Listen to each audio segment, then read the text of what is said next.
Tervetuloa Jussimäki.net lisävaloesittelyihin. Tällä kertaa meillä on luvassa Valonia Luna 800 DRC.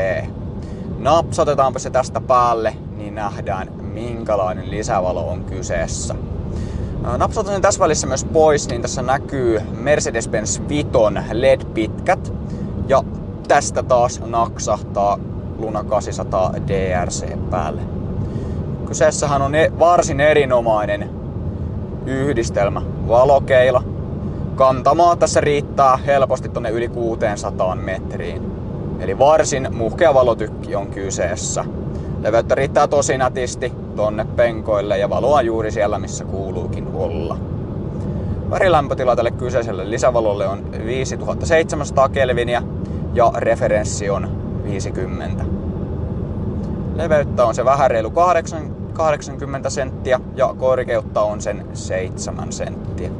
Napsatetaanpa tästä vielä pois ja päälle. Tuolla näkyykin kettu tuolla tiellä, niin tässä näkee myös tämän lisävalon tärkeyden. Paljon hankalammin se tuolta erotti, kun oli vaan nämä Viton valot päällä.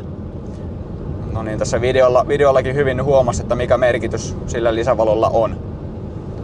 Naksutellaan vielä tästä vähän. Nyt on Viton pitkät päällä ja jälleen on 800 DRC Luna päällä. Lisätietoja lisävalosta löydät Jussinmäki.net verkkokaupasta.